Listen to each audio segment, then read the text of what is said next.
This is Eric Rutan of Cannibal Corpse. You are listening to the Scars and Guitars podcast with Andrew McKay Smith.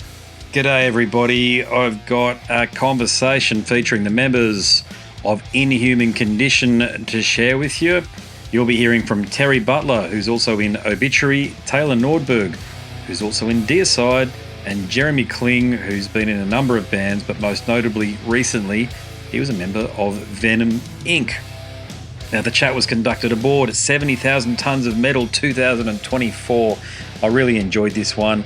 So here they are, Terry, Taylor, and Jeramie from Inhuman Condition. Thanks heaps for taking the time to have a chat. I couldn't believe when I saw that you guys were on the boat, to be honest. Sort of like, you know, you've each individually been in three of my favourite bands. Oh, and your history is just, I mean, you've pretty much been there since the bloody very beginning. I've been fortunate, yes. So there you go. So I saw that, and it was one of those moments, like, because I've been a podcaster now for 6 or 7 years and just haven't had the opportunity to chat to any of you. You and I have had a quick chat over Messenger or Instagram or something like that. You know how it is, but it's, you know, I don't hold anybody to that stuff because it can be bloody anybody that you're talking to. Yeah. When you do that sort of thing. But thanks a lot for doing this, but thanks a lot for, you know, accepting the opportunity on the boat too is another thing. Yeah, we're stoked to be asked. It was kind of a last minute thing, but since the three of us are from Florida, we're like, yeah, of course, let's do it. That's right. Yeah. It's a great opportunity for the band as well, obviously. So.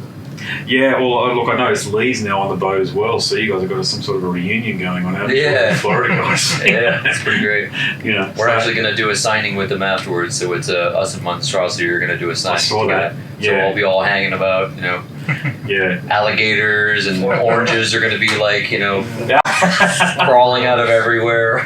Being from Australia, I was in Miami and there was an opportunity, you know, when I say opportunity, to see they're pushing these gated tours. Like, why the fuck am I going to want to see bloody alligators? We've got crocodiles and we're trying to get out of the woods in our place.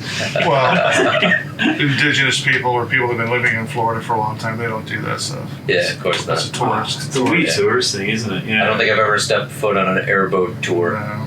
Yeah. I've been on an airboat, but I've never taken an airboat tour, which those are so regular. Those are like, that's like a industry right there. Yeah. I suppose if it keeps people employed and they're happy enough to do it and the tourists feel giddy about it, it's a bit like the harbour cruise. No, they've been on a harbour cruise or whatever when you get to Sydney or something like that and you just got to do it. You know? Yeah, of course. But look, you're on this boat. Is it an enjoyable experience for you collectively?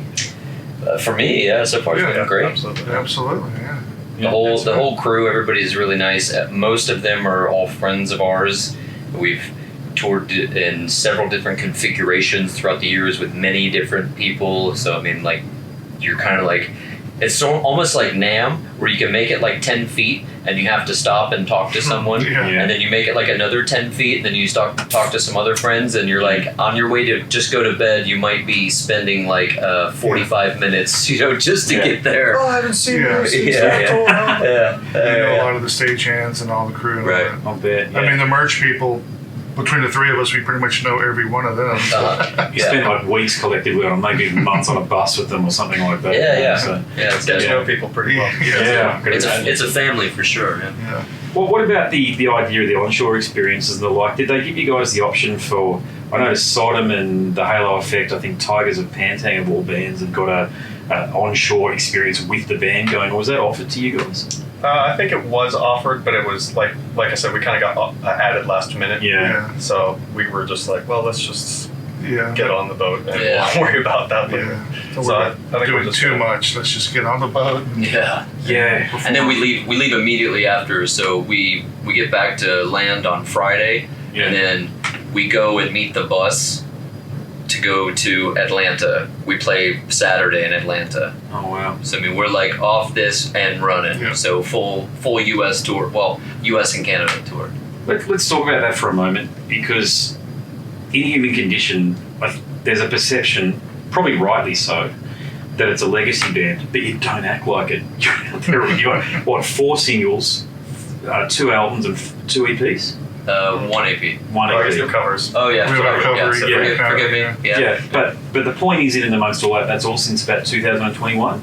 Yeah. February, I think, is when we officially launched the band. So it might be a legacy banner in some ways, in that you can pick all these songs that you recorded, for example. But it's all brand new stuff. Well, that's how we And approach it. touring. We approach it like we are a new band, and we're, a lot of energy. Yeah. We want to whenever we can play, we play. Dates are open. We'll try and get. How do you organise it with Obituary? Is it just 18 months in advance? Or? It's like a puzzle. Whenever there's some open slots, I try and fit it in there, and if it works out, and Taylor's Deicide, of course, and Jeramie's runs sound for a lot of bands too. So there's you just got to fit it in when you can. We have I have a schedule on my phone of like, all right, Terry's gone this one, Jerem's gone here, and then it's like, wait, we have 3 weeks here. Should we try and put something together? So then we bother all of our agents. We're like, dude, get us shit. This is our only time. Book it. We've got 2 weeks here. Book it. That sort of thing. Yes, I'm going to rush, or maybe I'll rush it these days. But why not? I go. Fuck it. Who cares? Yeah, I totally agree with you. But it's finding the I go everywhere because there's people who are caught up that have nothing to do with politics, and they're just caught up in the eye of the storm, and it has nothing to do with them. Fuck all. So they're like, they still deserve to be people as well and experience and shit like that. Yeah. I'd personally go anywhere. People confuse the leadership with the people. They have nothing to do with each other usually, haven't they? Especially in authoritarian countries. Yeah, I mean, ever. Leadership usually never reflects the people. Yeah. Not even in the States, and it's pretty good there. So. Yeah. Same in Australia. It's similar. Vis-a-vis. You guys have all been to Australia, know what it's like. But what about for you, Jeramie? I noticed. When I say notice, of course, you stepped out of Venom Inc. Was that because of the scheduling? No, that was something unrelated. So it was just kind of I just got to a point where I just needed to move on, and I moved on. So yeah, that'll be probably about as PC as I'll just keep her flat and just move on. Yeah, no, I mean just in the spirit of drama is drama. I'd rather talk about what's happening and the future rather than that stuff. Oh, I just thought There's Only Black was one of my albums of 2022. So. Oh man, I'm very proud of that record. I love that one. I liked everything I did with the everything that we got to achieve, and was really killer, man. I mean, got to play Hellfest twice with those guys. We did Bakken, a bunch of really Protestant Open Air, which was a smaller little festival, but there's memories of people that we've met along the way. So it's pretty awesome. Yeah, I can imagine. Yeah. What about you, mate? Are you what's going on with Glenn and the guys? I know an album I think you've done it already. Yeah, we recorded the whole album at our studio, and then Josh Wilbur mixed and mastered it. Oh, cool. And we had the first single and video come out on Christmas Day. Christmas morning, which was perfectly timed. Nice. Of course, there was a super evil video where we're eating Jesus. Yeah, it was great.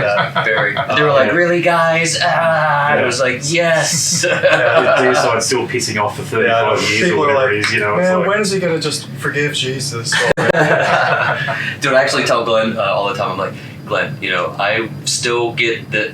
My Once Upon the Cross shirt that I have still garners the same response when I wear it out in public. That's crazy, still, I was like, still all these years later, people are still looking at her like, how could you do that? Yeah, God. Newsflash is just a t-shirt, people. Settle down. Yeah, easy. Yeah, it's like the cradle of sorry. You go. No, that's all right. So we had the first single come out, and I think the second one will probably be out next month or sometime. Maybe don't quote me, but and then I imagine the record will be out this summer probably sometime. And then we've got a couple one-off shows, like we're playing the Decibel Beer and Metal Fest in Philadelphia, where we're playing only songs from the first 3 records. That's like an exclusive old school set. Ah, sweet, okay. And then we're doing the Milwaukee Metal Fest as well. So you're headlining that, aren't you? From what I saw. I think we're towards the top somewhere. I think Mr. Bungle is headlining the night we're playing. Yeah, that's an interesting one, isn't it? That's pretty awesome. And I'm a fan. Disco Volando is one of my favourite albums. Yeah, it's but great. It's like, okay, are they a metal band now? Yes, they are. Yeah, I think they just do the newer stuff, right? re-recorded their demo that was like the thrash. Yeah, the Scotty and stuff are cool. Well, older. Trace Bruin's written, but Scotty and executed stuff. Yeah. You've probably read some of the comments on YouTube or what have you there. People are really happy to have you in the band in Deicide. Seems to. I mean, I've gotten a very welcome response from... I mean, the band, of course, was super welcoming, which made it so much easier to step into. But yeah, all the fans have been super stoked, and Yeah. They're like, oh, thank you for trying to like do these songs justice. And I'm like, well, I'm a fan too, so you're welcome, and just trying to make me happy if I was in the crowd, watching. Much obliged, ma'am. Yeah, look, I can't imagine having to play Ralph's stuff, but you do it, so. Well, yeah, we don't do a whole lot of the Ralph songs, fortunately / unfortunately, but it was an honor and a privilege to be playing that stuff. Yeah, gotcha. Yeah. What about you, mate? Too? Are you the Death tribute? Sorry, Death to All, isn't it? You still got that going? Left to Die stuff? Yes. Yeah. We're doing that. We got a tour in August in Europe, like festivals and some fill-in dates. Yeah.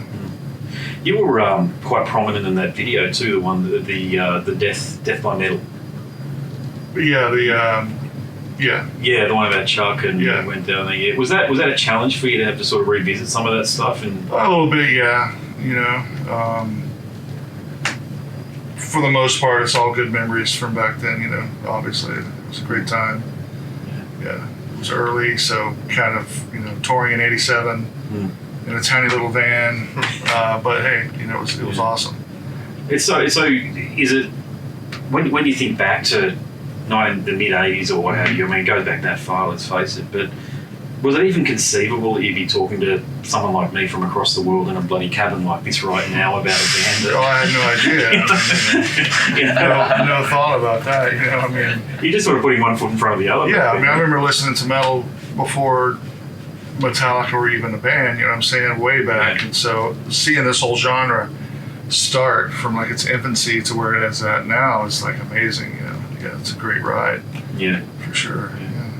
What for you, Jeramie? Are you just planning on? I know you're not a rest on the laurels guy. Clearly, given your resume to date, but what do you think the future holds for you with regards to like bands and the like? Are you planning on being in multiple bands at once? If something comes across the table, I'll entertain anything. So I've been asked to do some recording stuff. I've been asked to fill in on some dates and on tour in Europe, but scheduling with everything else kind of hasn't worked out yet. So we'll see. I mean, I don't think I'll sit idly for too long, but it's a good thing because I can focus everything on what we have right now with Inhuman Condition, and Taylor and I also play in the absence. We have a record coming out March 29th. So March 29th we have a record coming out, so maybe do some shows with the absence, who knows. So that's just like a lot more, but we'll see.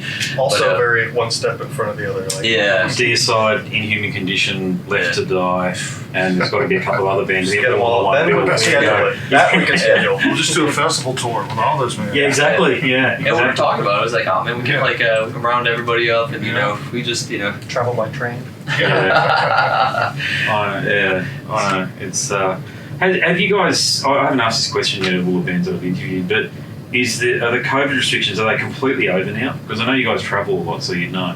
In Florida, they were pretty much over like 2 months after we started. So we're like Cowboys, so. Anyways, we're kind of fortunate. We'll just turn up and see if we're allowed in, sort of thing. we made it. The only place that just had it where we went to Bolivia, and they were like one of the last people that were still checking the cards, but that was April. April last so year, so I think that was the kind of the last of it that I saw. So they actually made us wear double masks on the airplane flying into Bolivia. This was last November or something. Brutal. Yeah. Hey, if you're having trouble breathing, well, it's like this will be worse. 2.5 miles up already. You're making me wear 2 masks. Come on. I know. This doesn't say much about the filtration system in the bloody plane. So. Hey, what's really crazy though is that have you been to Bolivia? No. Okay, so when you land in La Paz, I think it's like 13,000 feet up or 14,000 feet up. It's almost 3 miles up. So you can't breathe. Brutal, dude. Like you get off the plane, like I was like, oh, I'm okay. I don't really. It was like, whoa, holy shit. Yeah, I needed oxygen just that night to like help my headache go. What have a nice day too. Well, So we got in the first day. This was with Venom. So we got in the first day. We stayed the night there. We flew to Bucaramanga. Is that another Bolivian? Yeah. But that's like 6,000 or 7,000 feet up. So we flew the next day to there, played the gig there, then flew back to La Paz. So I was already like pretty much acclimated by the time I got back to La Paz. I had more of like a bit of a tolerance to the altitude. Yeah. But I was okay with playing. We did have oxygen on stage, and Mantis and I were like, like giving it back and forth, and we're like super abusing the oxygen tank. But who cares? Right? Abusing the They gave us cocoa leaves. Oh yeah. Oh really? To chew on for like a little energy burst. Yeah. That works. Listen, they're at like so you go down for like breakfast in the morning at the hotel, and there's like a pile of those leaves sitting there. Yeah. Like you can just take them and chew them. You can make tea out of them. Yeah. Like you're going on the road and you see guys like that are all gacked out of their mind. It's like have a huge mouthful of it, and they're like It's just an chewing it. place. Yeah, it's fucking weird. It's so crazy that it's normal now to go to countries like that, but I'm talking about the touring environment, the agents and the like. Because remember, sort of 20, 30 years ago, no bands really went there, or certainly didn't hear about it. No one even like in the early '90s, going to South America was like a fantasy. You know what I mean? Like people did, but only like big bands and stuff. Yeah. Hey, I want you to settle something once and for all for us, and not that I'm being competitive about this, but which Australian city do you rate the best in terms of a response for Obituary? Which Australian city? Yeah. Oh wow. Dude, the light's on, bro. This is a serious question. Holy shit. I'm gonna piss someone off. Probably hardly any Australians watch my shows. Probably Melbourne. Yeah. I mean, the show we just played there was sick. Yeah. It was great. I mean, they were all great, but that one was really like... I'm from Brisbane. It can be a tougher crowd there. It was a good show there, too. Yeah. We just don't have the population of Melbourne or Sydney, I think. Melbourne sold out pretty quick early on, so it was like, they were ready. Yeah. Did it take you a long time to adjust to the Obituary environment? No, not at all. I mean, I grew up with those dudes, but musically I was in 6 Feet Under for 15 years, and the first couple 6 Feet Under albums written by Alan West, who was in Obituary. He wrote some Obituary songs. Yeah. So it was very similar style, kind of, So it was an easy transition. Yeah. I just spoke to Donald about Alan, actually. I've been trying to get in touch with him, but I mean, he is like the poster child for Trainwreck. Yes. Talented guy to just look at his... Self-destructive. Yeah.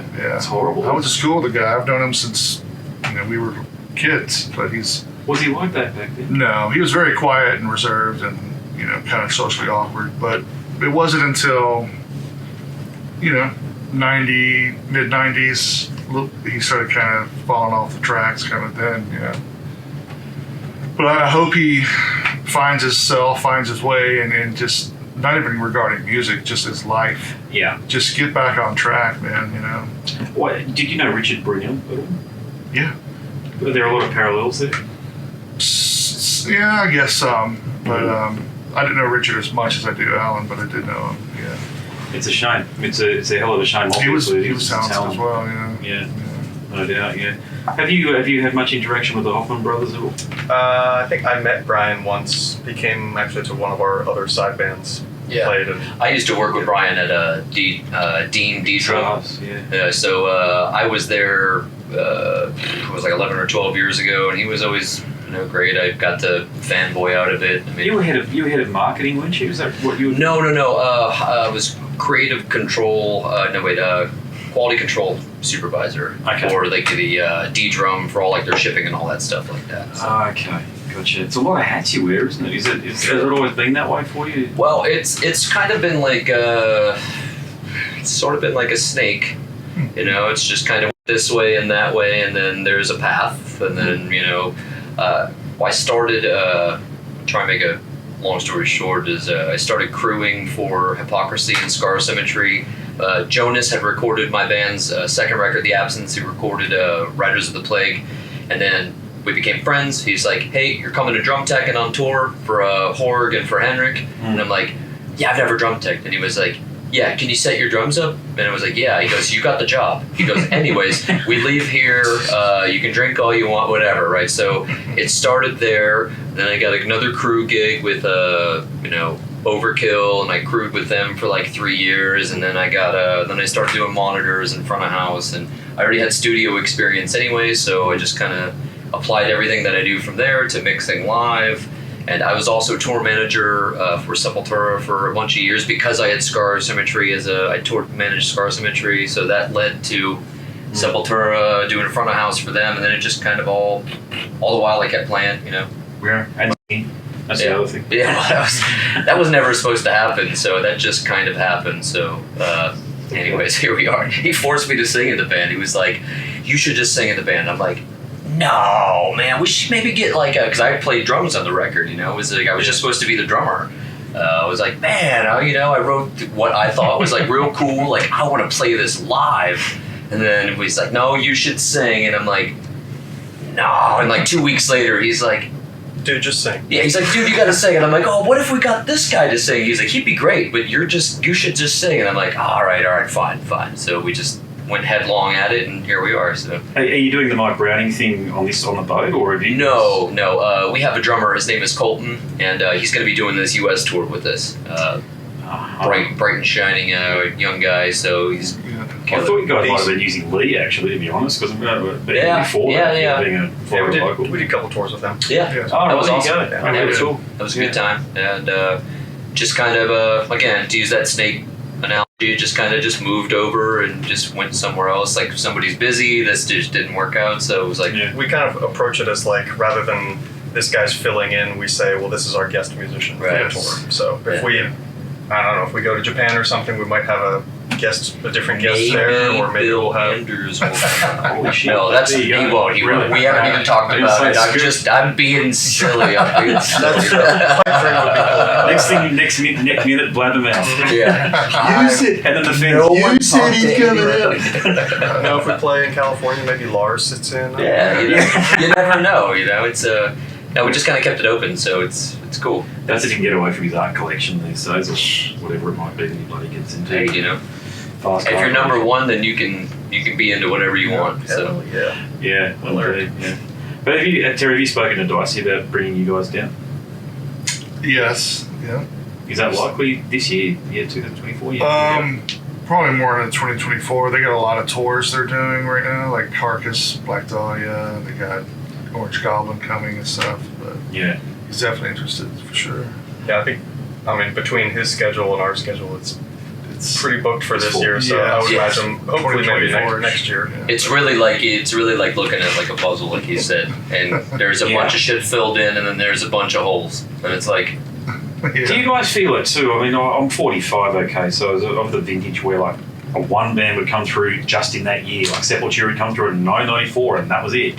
In Sydney or Brisbane or what have you. But do you guys feel? I know the States is a lot busier; it's a bigger market. But do you guys feel like as though there's an element of saturation at the moment at all? Maybe in the States? Oh, just in general. You know what I mean? Like I'm talking. I must get a week. I'm not even joking. If 500 emails that might have individual releases in them because of all the mailing lists. Yeah. Some of that's due to the whole COVID thing. Yeah.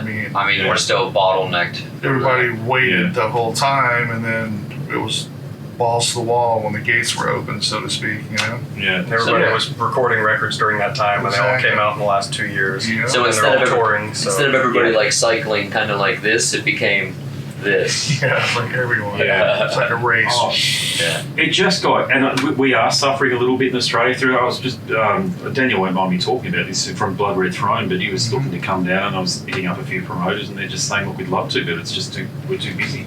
Yeah. But then that's Daniel from Blood Red Throne. He was in Satyricon, for God's sakes. It's not a small band. You know what I mean? Is my point. So. People only have so much money and time, and can't go see every band. Right now, May, like March, April, May in the States is like totally saturated. Yeah. So I mean, there's like tour after tour after tour after tour happening. It's all big stuff too. Yes. Yeah. Like I mean, like really, like there's a lot in that. And I was even walking with Steph, and he got another one. I can't say the band name, but he was like, "Oh, they want a tour in May. Need a support for So That's our booking agent. Do you guys think with Sepultura retiring, or I don't know what they're doing, shelving, whatever it might be, ending, and no doubt within the next decade you're going to, I just can't imagine Metallica and Iron Maiden are going to go on beyond the decade, but do you think that gives you guys then an opportunity to step up? Is that the way you look at it in the bands? I mean, I'll gladly step into Iron Maiden's shoes. Is that what you're asking? No. It seems like there's just not as many bands that are of that magnitude anymore. I mean, there's still big bands. You still have your Avenged Sevenfold and your Triviums. No one really lets them get there. So there's a lot of like gatekeeping and like even. I liked Ghost's first record. I liked Ghost's second record. Okay, so after that for me, I just kind of tapered off. Okay, right on. I am ecstatic that band is as big as they are and have the level of reach that they are. I think that that's amazing. And I know that 90% of my metal brothers and sisters do not feel that same way. They're like, fuck those guys and pussies, blah, whatever. They used to fuck. They're like, instead of going like, look, I remember like hearing Disturbed on the radio and Mike Wingren's playing double bass, and I was like, that's amazing. And I feel like all the metal people are like, that's fucking stupid. That band's stupid. You're like, dude, they're playing like harmonized leads. I'm like, you don't understand that that's like, that's going out to the masses, like in... This is our community. Yeah, I mean, effectively, they're talking to everybody. Like, they're, like, getting more people for us, and they're like, sound of silence. Everybody's just mad, you know? So I think there's just maybe just a bit too much gatekeeping to... We don't have anybody. We don't even allow heroes to happen. We don't even allow people to become Metallica. It's just like no one lets it happen. The Metallica thing is so weird. Oh, excuse me for saying this, but I swear to God, half of these guys out there are too gay for James Hetfield. It is so bizarre, the loyalty that band inspired. I gave up on them decades ago. And, when I heard Death, it was like, okay, I'm going from that or Deicide. Well, it was actually Legion, 1992. I remember getting, that one. It was that album. I remember getting that and Immortals Pure Holocaust. I was like, well, I'm leaving it. That's it now. Yeah, that was it, and you do that, and then it opens up a whole new world, and that world's basically infinite. There's all these mirrors and stuff in there, and it just keeps on going and going and going. But Metallica have just gotten to a point where they're... maybe, tell me if you agree with this or not. So there's a scale. On one side of Metallica, remove Iron Maiden from the other side, and there's all of the other bands, and it's even. Agree or disagree? I mean, they're the biggest band, and I'd say they're arguably the most important band in rock. Yeah. Yeah, what are they doing for bands what are they doing for the Inhuman Conditions though? That's the question. Yeah, but I mean, they take lots of like people who, they bring people out, they have people, they still like, they take smaller bands and they'll still bring them out. Nothing like death metal, like nothing. Yeah, well, that's what I mean. It's like, I mean, all of us death metal guys love Metallica, really. I mean, they were our foundation band. I'm not saying they're not. I'm just sort of suggesting that I wish they recognised the influence and impact that they had in extreme metal. And I just talked to Isaac from this morning. We were having this afternoon from Epica, and he said that because he had a really cool 72 Legion shirt. 72 Seasons. Sorry. Seasons, yeah. Our drummer plays in the 72 Legions. Forgive me, it's very easy to... If you smoke as much weed as I do, you can confuse them very easily. Anyways, he had a cool 72 Seasons shirt, and I was like, wow, that's awesome. He goes, yeah. He goes, I got this at the show. So Epica played like 3 shows with Metallica. And I mean, granted, it's not Inhuman Condition, it's not Flesh Crawl, it's not something like that. It's not some like brutal anything, but I mean, Epica isn't like necessarily like a...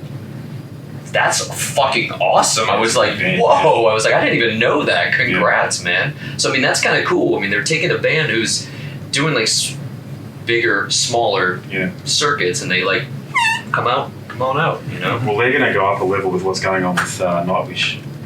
I don't know anything. So. They're not touring for 3 years. Oh. Not new releases or touring for 3 years. Okay. Yeah. Interesting. Marco stepped out, and he was one of the creative drivers in that band, and he said he couldn't make money playing in the band. He was very upfront about it all. He's a good fella, Marco. Wow. Yeah, I don't look. You guys know this stuff. I don't. I'm just on the periphery asking the questions effectively, but it just seemed odd to me that a bloke who was writing the material would say that, and why would he say it if it's not true? Maybe he lives in a huge palace or something like that, and he's got a lot of outgoings and so he's got overhead. Maybe it doesn't beat his overhead. Yeah, I don't know, but Epic is going to step up. I think if you get a chance to meet Mark, he's a tremendous fella. Oh, I've toured the Epica. That's how I was talking with Isaac. We toured like 12 years ago, so we're friends, and that's why he was talking with us today. And I was like, he told me that because the Metallica thing. I was like, oh my god, I thought that was amazing. I was like, that's kind of cool. I was like, who the fuck poached that? How did that happen? Yeah. Like somebody in their camp is picking, smaller, bigger bands. So I mean, there's like moves happening. They do that. I know they do support. So someone was telling me that's Hetfield, and like Rob was, I don't know, they were Download or some festival and they watched Nightwish, and then James or whoever was like, yeah, I want them to play on the show. So. Yeah, Rob's a tremendous fella too. I was speaking, Brutal from Enslaved. You guys probably know. He was doing some crewing at one of those festivals over there. He's telling me, Rob, he was driving a forklift, so Rob would have known him for a bar of soap, but ended up just talking to him anyway, just like a normal bloke. But he's coming to Australia in Infectious Grooves. Oh, I saw that. Yeah, it's crazy. Jay's playing yeah, it's crazy, isn't it? Yeah. I know, I was like, wow. I know when Death to All did their tour of the States a while back, he came out to some of the shows, one of the shows in California. Yeah. Rob hung out. Really? Yeah, that's awesome. So he knows his shit. stuff. He seemed like as though it'd be really easy if you're in Metallica in his position to have your head up your ass, but it just seems like it's impossible for him to do that. Yeah, he seems super... He'd be here having a chat now and you wouldn't even know he's in the biggest band basically that ever existed outside of the Rolling Stones. Well, and all those kids, or all those guys all have kids that play metal too, so I'm sure they're like, Dad, check out this band. Yeah. Well, that's what I was thinking. Helps. Caster is James Hetfield's son, his name, and I was sure that must have been like this young fella just going, this grooves, Dad, have a listen to this. Yeah, check this out. Yeah. I mean, I remember playing, my dad was a metalhead, and I was like, hey, I'm like, check out Dillinger Escape Plan. I was like, this shit's wild. It was Under the Running Boards, like their first EP. I was like, I've never heard music like this. And I remember my dad was a very talented musician. He heard it and was like, holy shit, that was like his response, and it was like cranked it. We just, this is like 9th grade, so it was Calculating Infinity, was it? Yeah, that was a full length, but the EP that came before that was Under the Running Boards. Oh, okay. Yeah. Okay. And man, it was just fucking killer, man. Calculating Infinity, of course, is a great record. But anyways, my dad was like blown away, started playing it. I remember I played Rammstein. It was on the Lost Highway soundtrack. Yes. So I saw that movie. There was 2 songs on there, and I played it for my dad. He became like the biggest Rammstein fan ever then. So this was like 98. Yeah. He was like a huge fan. He bought Sane Sucked, and then Herzelt. Is that the name of the first record? I think it is, yeah. He bought both of those, and he had this black Trans Am with a black light in there and like some like spooky face, and he would like ram air, and he would rip Rammstein to like parking lots and shit like that. People are like, what the fuck is this German music, right? But he's doing burnouts. He's got Bestrafer mischt. So I'm sure that the Metallica boys get a healthy amount of what's hip, what's happening right now from their kids.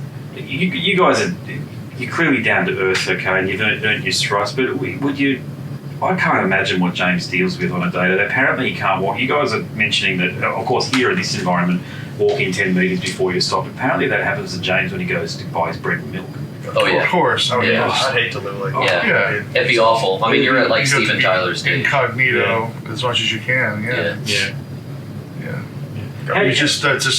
You just walk around your giant mansion a lot. And, Ivory Tower. Order from Amazon. Yeah. Well, I mean, I know that Rob goes to like gigs all the time. We just watched that Geddy Lee's Our Bass Player Is Even People. Yeah. Is that the name of the show? Our bass player's human too. Okay, there we go. And he one of the episodes he goes and hangs with Trujillo, and they go and watch his son's band play, and he's like, he's in the pit. Yeah, he's in the pit. He's like fucking moshing. You're like, God damn, man, he's got like $1 million fingers over there, and he's like, like just moshing. He's like, I go to shows all the time, and that's really cool. Like, I don't know, if you like shows and you like music, it's just a part of who you are. Like. Later on tonight, I'm going to go watch Batushka, and then I'm going to watch Blood Red Throne, and then have a little bit of like a hangout, get some food, then we go on stage. But, instead of just sitting in my room all day and like doing nothing, going like, oh, there's nothing to do, It's like, oh, let's go watch some shows, man. We're home. We go to shows. He goes to a hell of a lot more than I do, but we go to shows all the time. Like we just went and watched Zach Sabbath. That was killer. Pretty sweet. Yeah. I hate to wrap things up. Believe me, I might have to do it because I think I've got Catatonia on now. But guys, you can tell I'm a fan individually of what you guys have been up to. I've been reading the interviews and stuff that you guys have been doing, and I really hope to see you guys down in Australia. I know you just came down, but I saw you in 2020 when you played upstairs at Woolly Mammoth, whatever that bloody place is called. You did a cracker of a job back then. But for you guys, man, I really hope to see you guys down there. Hopefully we get down there soon. Bring it. Let's go. Talk to some folks. On Deicide, mate, I remember seeing when Jack and Ralph were in the bed, man. Yeah, it's just... The only problem with Deicide is you get some of the dickheads coming out. I don't know whether you've noticed this, but the real, There's some colourful... That's a good way to put it. But, ask Glenn about it. They were spitting like in Brisbane. Oh, awesome. And he was saying, I'm striking songs off the set list. George from Cannibal Corpse threatened to fucking punch one of the guys out. It was the same bunch of dickheads. I don't know whether they're still going to the gigs, but they seem to read, you guys must eat goat heads for dinner, all this sort of the idiot types of guys, the ones who don't understand that it's a living and you're musicians and this is the way you express yourselves. I just hope that doesn't happen again. That's my point being in the months. We actually, the last couple tours we've had pretty minimal psychos or weirdos. So I'm sure they're out there. It gets a little weird in like South Texas. You get some like really really intense fans there. Satanic Hispanics. Oh really? The Richard Ramirez type guys. Oh no, they're just totally into the all the evil shit. The whole thing is like very serious, and they like throw Bible pages on the stage. They only death metal scream when they talk to you to like take a photo. Like, God. They want to live inside of a Deicide song. You know what I mean? They want to be in that song. That's how they. That's the only thing I noticed was that some of the freaks do come out. But I mean, it's just that's actually there's a bunch more weirdos I can tell you for sure that go to the hip hop shows. The venues, a lot of them in Brisbane won't even have them come into the music. Yeah, because of the violence and the damage. Doesn't happen at metal shows. I mean, of course not. We're like pretty well respectable. You might get the goathead people, but they're not going to crack mirrors and all the rest of it. They pleasantly eat entrails. We cook them first. At least, we're civilized. Love that one. Wow. There you go. I love doing this. A chat with the fellas in Inhuman Condition. Very worthy indeed. There are many more chats that I conducted aboard 70,000 Tons of Metal, and you can find them either here on YouTube or Spotify or any of the podcasting apps that you might be listening to the show via. But over at scarsandguitars.com, I've created a special link at the top of the webpage. 70,000 Tons, ironically titled. Very easy. You'll hear chats from members of Angra, Blood Red Throne, My Dying Bride, Nocturnal, Scar Symmetry, Sodom, The Halo Effect, Tigers of Pantang, get it out, and Unleashed, in addition to that one there from the fellas in Inhuman Condition. All right, that's all from me. My name's Andrew Mackay Smith. Until the next one, it's a goodbye for now.